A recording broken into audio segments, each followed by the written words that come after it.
Tonight on the 10 o'clock news, a close call for this local 7-year-old bitten by a venomous snake. His mom tells News4Jax he's recovering at home tonight after spending close to a week in the hospital.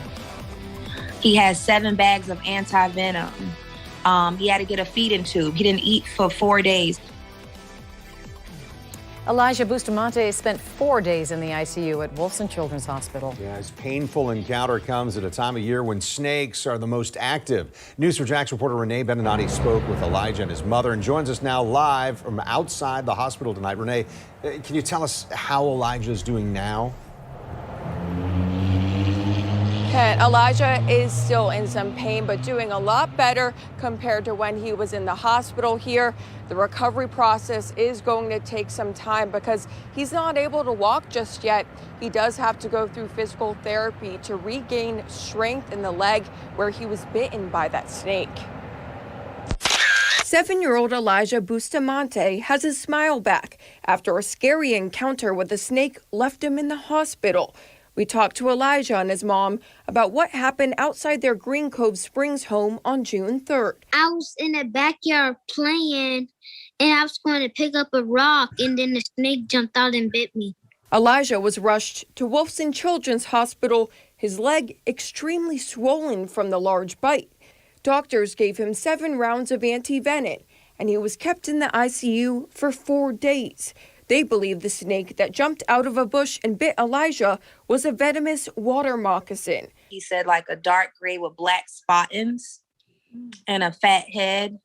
A lot of the doctors went on their phones and pulled up different types of snakes, and he kind of every single time picked out one.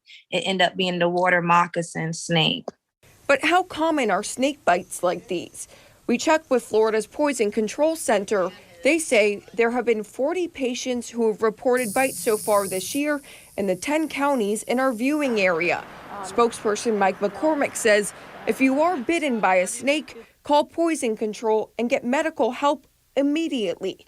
He says, do not do this. Please don't ice where the snake was bitten. Please don't try to capture the snake.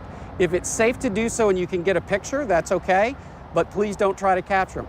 Please don't cut the wound and try to suck the venom out. Thankfully, Elijah is in better spirits now. You know, Elijah, how are you feeling today? Good, but my leg still hurts. His next step is relearning how to walk through physical therapy. In the meantime, his family is avoiding the backyard, especially because the snake was not trapped. What would your message be to somebody watching this tonight? Well, my message would be, just like me, you think it's not going to happen. We're good. It's okay. It's not going to happen. It can happen. Once again, if you or someone you know is bitten by a snake, call Florida Poison Control Center. Their help hotline, it's this number on your screens. It's 1-800-222-1222. And one thing to keep in mind is that not all of the snakes native to Florida are venomous. FWC says only 6 out of 44 of the native species are. So coming up tonight at 11, we'll share some of the things that you need to keep in mind. Reporting live outside Wolfson Children's Hospital, RENEE BENINATE, Channel 4, the local station. RENEE, thank you. Another